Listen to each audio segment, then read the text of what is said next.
They told me I could no longer be trusted to know the value of my own money. I sat in the courthouse hallway in a shirt I had ironed myself, shoes I had tied myself, watching people decide my life without inviting me to defend it. Inside, an attorney I had never met read out my failures like a grocery list: a missed pill once, a story repeated at dinner, and a $40 utility bill paid 2 days late. $40, not a missed mortgage payment. Not a forgotten prescription refill that mattered. $40 filed as evidence that I could no longer be trusted with my own accounts.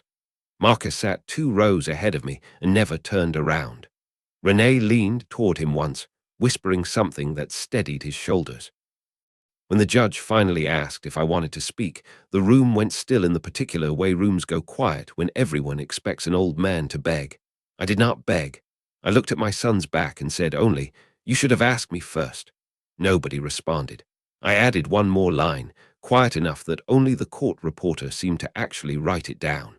"Ask me about the building sometime." Marcus did not turn around.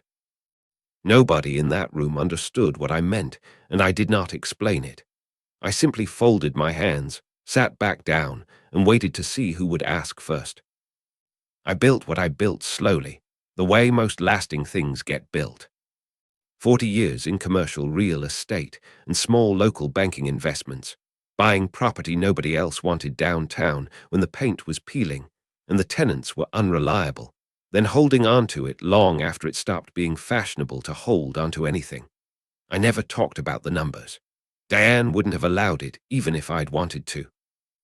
"Money that announces itself is money that's compensating for something," she used to say, usually while reorganizing the same worn kitchen drawer she refused to replace for 30 years. We drove a Buick that rattled at highway speed. I packed my own lunch every morning in a scratched metal box that outlasted 3 different jobs. Same barber, same corner stool, every third Thursday for over 30 years. A man named Sal who talked more about the Phillies than anything resembling my finances. I lived by choice in a modest apartment above a 5-story building downtown that I simply called the building, the way you'd refer to any ordinary address, never elaborating, never needing to. Marcus grew up watching a father who packed sandwiches and drove a rattling sedan, and somewhere in that ordinary picture, he decided he understood exactly who I was. He decided unremarkable meant limited. He decided quiet meant empty. I let him believe it, because Diane had taught me that the people who need your worth explained to them were rarely the people who mattered, and I never imagined my own son would one day need it explained in a courtroom. Petition itself ran 4 pages, and I read every word of it twice, while Harold's replacement, a court-appointed public advocate I'd met 20 minutes earlier, flipped through his own copy beside me. Marcus's attorney, a sharp young woman named Diane Foster, which struck me as an unkind coincidence, stood and addressed the judge like she was presenting a closing argument in a much larger case. "Your Honor, my client has watched his father's condition decline steadily over the past 18 months. She listed it out like a grocery receipt.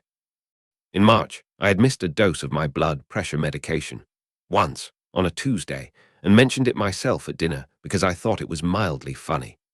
In June, I had told the story about my time overseeing the strip mall renovation on 5th Street twice in the same month, apparently to 2 different people, which Renee had noted in a journal she now read aloud to the court with the seriousness of a forensic accountant. And then, of course, the $40. The utility bill, paid 2 days late, flagged by an automated system before I even opened the notice myself. "These are not isolated incidents," Foster said. "They are a pattern." I watched Marcus while she spoke. He kept his eyes on his hands, on the table, on anything that wasn't me. Renee sat straighter, more certain, nodding faintly at each item like she was checking boxes on a form she'd already decided to submit regardless of what I said. The judge, a tired-looking man named Holloway, who had clearly seen 100 cases exactly like this one, called forward a woman named Patricia Nunes, a court-appointed evaluator assigned to assess my competency. She was younger than I expected, precise in her questions, and entirely unmoved by the theater happening around her. She asked me to name the current president, count backward from 100 by sevens, and describe, in my own words, my monthly expenses. I answered all of it correctly, calmly, without hesitation. She wrote for a long time afterward, longer than the questions seemed to warrant, and did not look up when she finished. I would not understand the weight of that silence until much later. When she was done, Judge Halloway addressed the room. Given the nature of the allegations and the family's request, I'm granting a 90-day temporary restriction on the accounts in question, pending a full evaluation. He turned to a man I didn't recognize, seated near Marcus. Mr. Combs will serve as temporary conservator during that period. Later, I would learn Gerald Combs had known Marcus since college, had been best man at his wedding, and owed him, by Marcus's own later admission, a favor from years back that had nothing to do with finance and everything to do with convenience. In that moment, I only knew his name and his handshake, both equally unremarkable. My accounts, the ones I had managed without incident for over 50 years, were frozen as of that afternoon. Judge Halloway looked toward me, almost as an afterthought, the way a courtroom remembers its manners. "Mr. Grayson, is there anything you'd like to say before we adjourn?" The room quieted the way rooms do when they expect very little from the person about to speak. I stood, buttoned my jacket out of old habit, and looked not at the judge but at my son, who still would not look back. "Ask me about the building sometime," I said. That was all. Foster glanced at her notes, unsure if she'd missed something relevant. Renee frowned slightly, the way you frown at a sentence that doesn't seem to belong to the conversation. Marcus said nothing. Nobody asked. The gavel came down, and just like that, a man who had built something with his own 2 hands for 40 years was told, by the people who mattered to him most, that he could no longer be trusted to manage a checking account. The first thing you learn about losing control of your own money is how small your life becomes without anyone ever raising their voice. I called Gerald Combs on a Tuesday to ask for grocery money, a sentence I never once, in 72 years, imagined myself saying out loud. He was polite about it, almost apologetic, the way people are polite when they know exactly what they're doing and would rather you not notice. "I'll need a receipt," he said, "for anything over $20.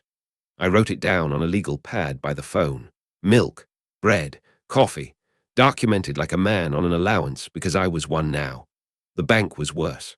I had walked into that branch every second Thursday for close to 40 years, long enough to watch 3 different managers retire and 2 new buildings go up across the street. The teller that day was Ellen, who had worked the same counter for over a decade and once mailed me a card when Diane passed, unprompted in her own handwriting. I asked to withdraw $60 for the week. She typed, paused, typed again, and I watched her face change before she said a word. "Mr. Grayson, I'm so sorry this account shows a hold." I'd need authorization from. She didn't finish the sentence. She didn't have to. I could see in her eyes that she already knew how absurd it was, a man who had co-signed loans for half the small businesses on Fifth Street being told he needed permission to withdraw $60 of his own money. "It's all right, Ellen," I told her, though it wasn't particularly. I walked out with nothing, past the security guard, who had waved me in with a smile 20 minutes earlier, and drove home in the rattling Buick that suddenly felt like the only thing left that still belonged entirely to me.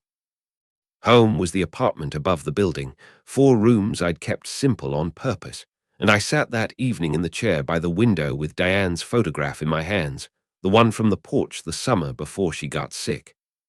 "You know what to say to him," I said out loud, to an empty room, which is its own particular kind of humbling. For the first time since the hearing, doubt crept in where certainty used to live, not doubt about the building, or the money, or the truth of any of it, but doubt about whether being right would matter to anyone who had already decided I wasn't.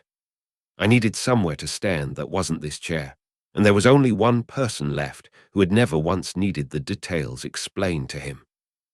Harold Ness had drawn up my will, my trust, and every property transaction I'd made for 20 years, and he heard about the guardianship, hearing the same way I once heard about my own father's death second-hand, and far too late to do anything about it in the moment. I sat across from him in the same worn leather chair I'd sat in 100 times before, and watched his expression shift from confusion to something closer to disbelief. "Nobody contacted me," he said, not as a question. "Not the court, not Marcus, nobody." "No," I said. He took off his glasses, cleaned them on his sleeve out of habit rather than necessity, and asked me to start from the beginning. I told him plainly the missed pill, the repeated story, the $40, the freeze on my accounts, Gerald Combs and his receipts. Harold listened without interrupting, the way good lawyers and good friends both learn to do. When I finished, he asked the only question that mattered. "Do you want to fight him?"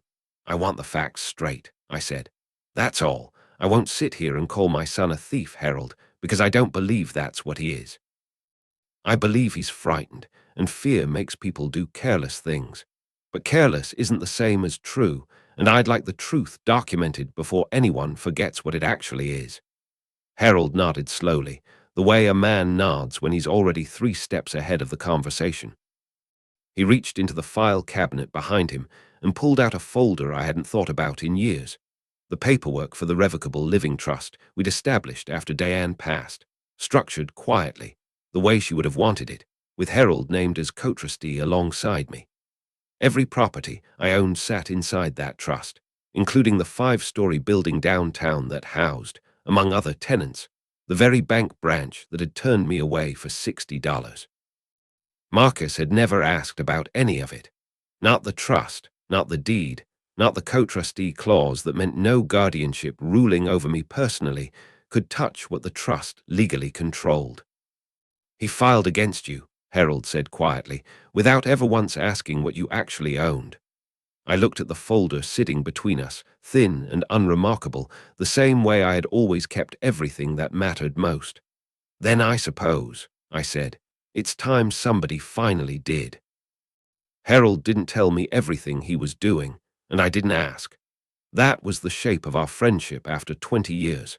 I trusted the man to work quietly, the same way I'd built everything else in my life, and he trusted me to stay out of his way while he did it. What I learned much later was that within a week of our meeting, he had pulled every deed, every tax filing, and every bank statement tied to the trust going back 2 decades, laying them out on his conference table like a man reconstructing a life one document at a time. 20 years of records, all of it clean, all of it precise, all of it proof of a mind that had never once lost its grip on the details. He photographed the original 1987 purchase agreement for the building. He requested certified copies of every renewal, every renovation permit, every property tax payment made without a single late filing in over 3 decades.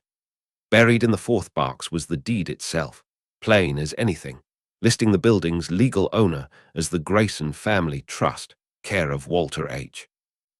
Grayson and Harold T. Ness, co-trustees. He didn't call me to celebrate any of it. He simply kept working, the way you tend a garden you don't discuss, until something's ready to be picked. I spent those same weeks doing something considerably less dramatic.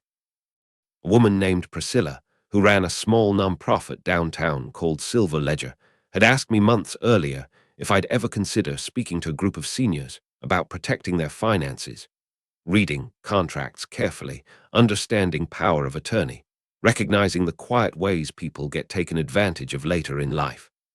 I put it off before the hearing, too busy, too settled in my own routines to imagine I needed to think about any of it personally. Now, with my own accounts frozen and my own son's name on the paperwork that did it, the invitation felt less like a favor and more like something I owed somebody. I showed up on a Tuesday morning to a community room with folding chairs and bad coffee and told a room of 20-odd strangers, most of them older than me, exactly what a revocable trust was, why co-trustees mattered, and how easily a signature given in trust could be misused by someone who claimed to have your best interests at heart. I did not mention the hearing. I did not mention Marcus. I simply taught, the way I'd have wanted someone to teach me 40 years earlier, and watched a room full of people lean forward the way people lean forward when they finally understand something that used to frighten them. Priscilla thanked me afterward, said she'd never seen the room that engaged, and asked if I'd come back the following month. I said yes, mostly because it gave my week a shape again. a reason to iron a shirt and leave the apartment and be useful to somebody who hadn't already decided I wasn't. I didn't know, standing in that folding chair circle with a paper cup of bad coffee, that among the faces nodding along that morning was a young woman with a notebook, listening more carefully than the rest, taking notes for reasons that had nothing to do with her own finances at all. The young woman with the notebook introduced herself after the second session as Nora Kessler, a reporter for the local paper putting together a small feature on elder financial literacy programs, the kind of story that runs on page 6 and gets read mostly by the people it's actually meant for. She asked if she could interview me properly, over coffee, somewhere quieter than a folding chair circle. I agreed, mostly because Priscilla vouched for her, and because it had been a long time since anyone wanted to hear what I had to say rather than what they'd already decided about me. Nora asked good questions. Not the soft, sentimental kind reporters sometimes reach for with older subjects, but real ones. How I'd learned what I knew, what mistakes I'd seen other families make, whether I'd ever been taken advantage of myself. I answered carefully, honestly, without mentioning the hearing, though I suspect something in my face gave away more than my words did. Reporters notice things. After we finished, she did what good reporters do and went looking for background, the kind of due diligence that turns a quiet source into a credible one. She pulled county property records, expecting perhaps a modest homeowner's history, and found instead a 5-story downtown building listed under the Grayson Family Trust, dated back to 1987, renewed and maintained without interruption for 37 years. She didn't know yet what that building housed. She only knew it was substantial, and that the quiet, soft-spoken man who taught a room full of seniors about protecting their assets apparently understood the subject rather more personally than she'd assumed. She included the detail in her article almost in passing, a single sentence noting that Grayson himself was the long-time owner of a downtown commercial property, a fact he never once mentioned in 2 hours of conversation. She had no idea, when she filed that piece, exactly which bank occupied the ground floor of the building she'd just written about, or that the man who owned it had recently been denied $60 from his own account inside those same walls. Around that same time, in an office considerably less warm than Nora's coffee shop, Patricia Nunes sat down to finish her formal competency evaluation, the one she'd promised the court within 90 days. She was thorough by nature, the kind of evaluator who didn't simply check boxes and move to the next file. Something about my case had stayed with her longer than most. The calm, specific way I'd answered every question, the complete absence of the confusion or evasiveness she usually saw in genuine decline. She went back through Marcus's original petition line by line, this time comparing dates against my actual medical records, which Harold had by then formally requested on my behalf. The missed medication turned out to be a single, disclosed incident I'd mentioned myself. The repeated story appeared, on closer reading, to have been told to 2 entirely different people on 2 entirely different occasions, which was not repetition so much as simply having a life with more than one conversation in it. She began writing a very different report than the one Marcus's attorney had likely expected. Neither Nora nor Patricia knew about the other. Neither of them yet understood how closely their 2 separate threads, a newspaper article about a non-profit and a formal legal reassessment sitting quietly in a courthouse file, were about to arrive at exactly the same conclusion, at exactly the same time. I did not choose the headline, and I want to be clear about that, because if I had, I never would have allowed it. Nora's editor ran the piece under the title, "Retired Investor Teaches Seniors to Protect Their Assets from People Just Like His Own Son," a line Nora added, I later learned, only after she'd connected the property records to the guardianship filing listed in public court documents, a detail she'd stumbled onto almost by accident while fact-checking my background. I hadn't told her about the hearing. She found it herself, the way good reporters do, and decided the story deserved the truth rather than the softer version I might have preferred. The piece spread further than either of us expected for a page 6 feature on elder financial literacy. Neighbors sent it to neighbors. Someone posted it in a local community group, and from there it found its way, as these things do, into inboxes that had nothing to do with senior financial planning at all, including, within 2 days, the regional management office of the very bank whose downtown branch occupied the ground floor of my building. I did not know, until Harold called me, that the bank's compliance department had spent that entire afternoon in an unplanned meeting, quietly working through the uncomfortable arithmetic of having placed a financial hold on a customer who happened to be their landlord of record. Ellen, the teller who had turned me away for $60, later told me her regional manager had come in personally to review the account notes, asking questions nobody had thought to ask when the freeze was first applied. Marcus heard about the article the way people hear about most things they'd rather not know secondhand, at a distance, filtered through someone else's telling. Renee's sister mentioned it in passing at a birthday dinner, calling it kind of a big deal, actually, and Marcus, from what I later understood, laughed it off without much thought. "That's Dad," he reportedly said. He always did like to make things sound bigger than they were. He did not look up the article himself that night. He did not check the property records Nora had cited. He simply filed it away as one more instance of a father he'd already decided he understood completely, without asking a single question that might have complicated the picture he'd built. He had no way of knowing that 80 miles away, in a bank boardroom that had nothing to do with sentiment or family loyalty, a much colder kind of scrutiny had already begun, the kind that doesn't stop for reassurance and doesn't much care whose son is inconvenienced by what it eventually finds. Harold called me on a Thursday morning with a tone I hadn't heard from him in 20 years of business together, careful, almost amused, the voice of a man watching something he'd quietly built finally catch up to the people who'd never bothered looking at it closely. "The bank's corporate counsel called me this morning," he said. "Directly. Not through Combs, not through the court. Directly. Their internal records search, prompted by the article and confirmed by the county deed, had done exactly what Harold's own documentation had already proven weeks earlier, established without ambiguity that I was the majority owner of the holding company that owned their branch building, and by extension, their landlord of record.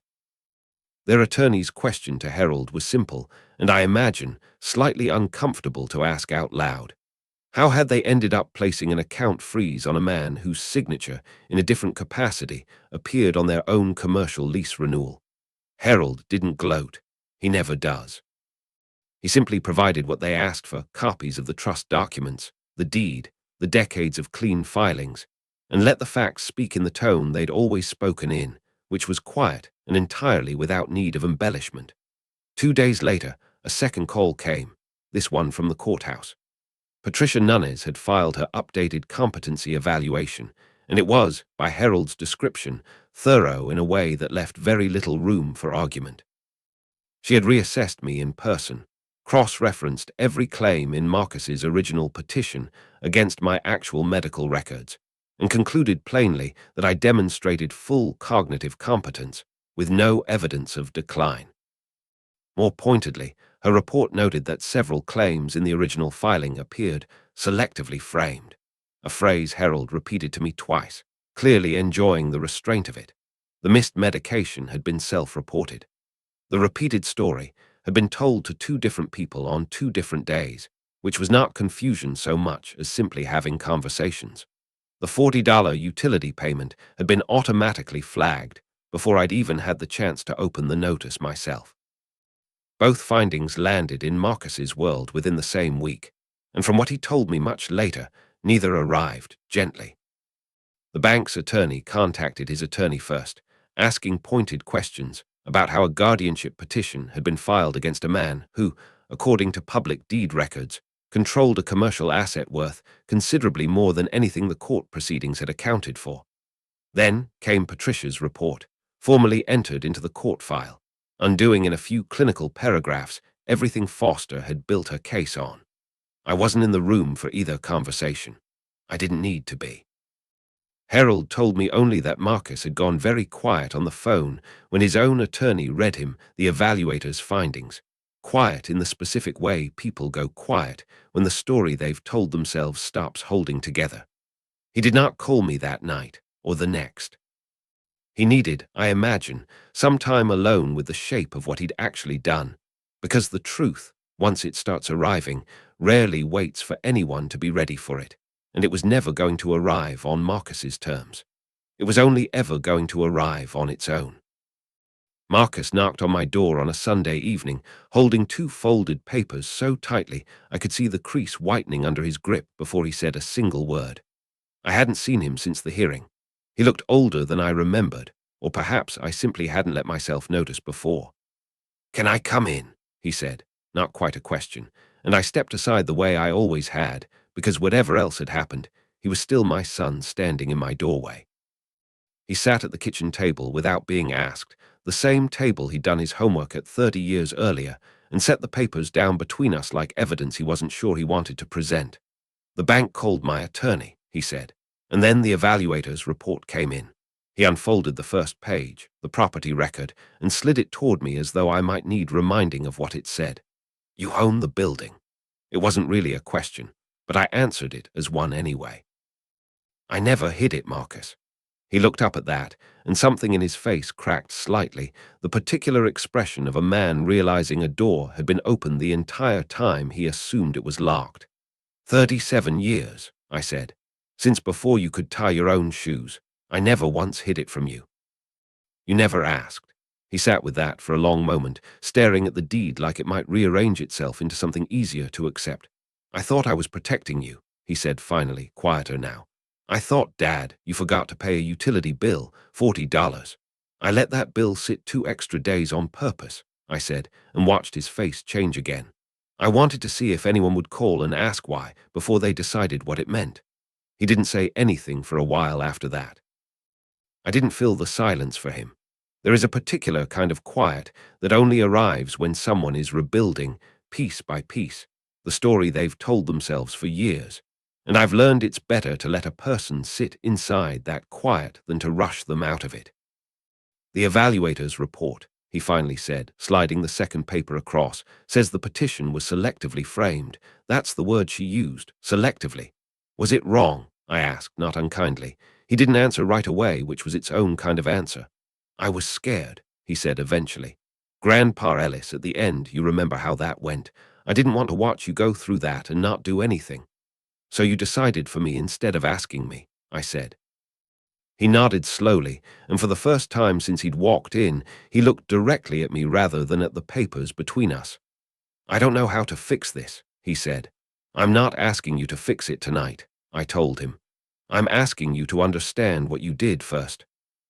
The rest comes after that, if it comes at all." He nodded again, quieter this time, and neither of us reached for anything more than that, not yet. Marcus came back 3 days later, this time without papers, just himself and a coffee he didn't drink, sitting across from me at the same kitchen table like it had become the only place he trusted to say what needed saying. "I've been trying to figure out how to start this," he said, turning the cup slowly without lifting it. "I don't think there's a good way, so I'm just going to say it badly." "That's usually the honest way," I told him.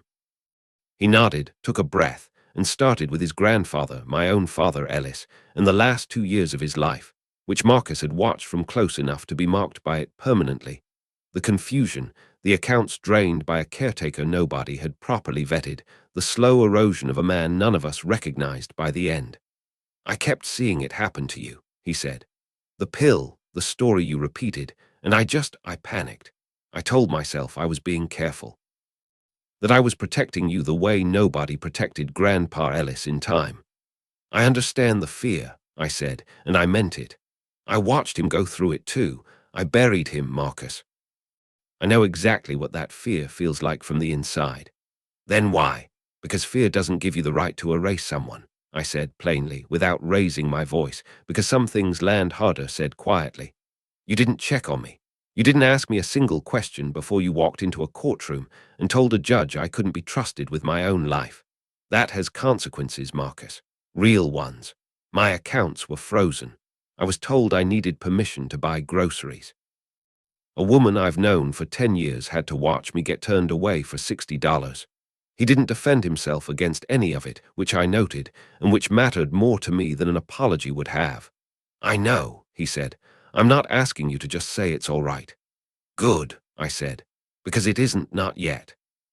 The formal parts resolved themselves within the week, almost anticlimactic by comparison. The petition withdrawn through Herald's office, the accounts released, Gerald Combs's role dissolved with a single signature nobody bothered to make dramatic. Ellen texted me a photo of my reopened account balance with 3 exclamation points, which struck me as exactly the right amount of celebration for something that should never have required celebrating in the first place. But Marcus and I sat with something unresolved that no legal filing could touch. The two of us still learning how to be father and son again after one of us had, for a season, stopped believing the other one was still capable of being either.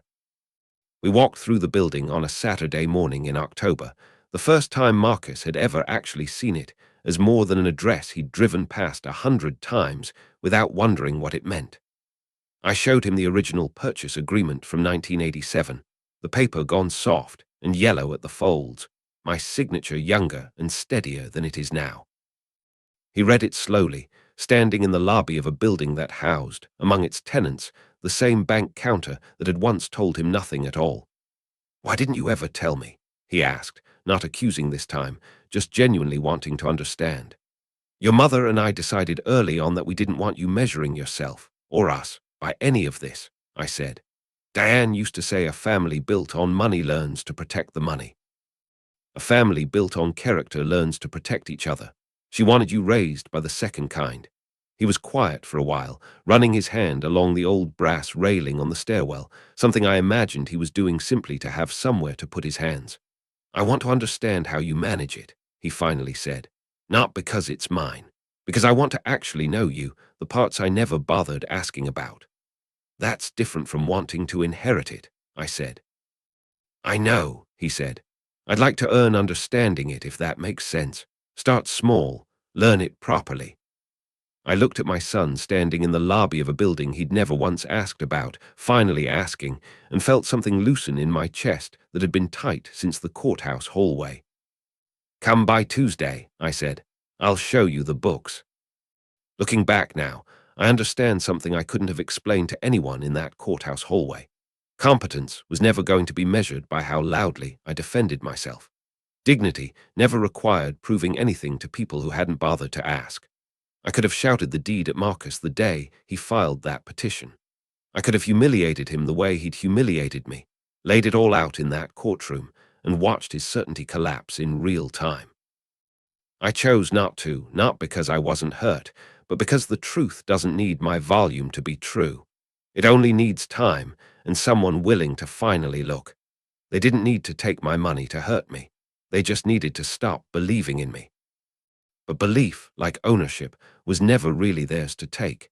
If someone in your life has ever looked at you and decided, without asking, that you were less capable than you actually are, I'd like to hear about it. Tell me in the comments what that felt like and how you found your way back from it, if you did. And if this story meant something to you, stay a while longer. Subscribe, because there are more stories here like mine, about the people who were underestimated, the truths that stayed quiet longer than they should have, and the moments when everything finally comes to light. Thank you for sitting with me through this one.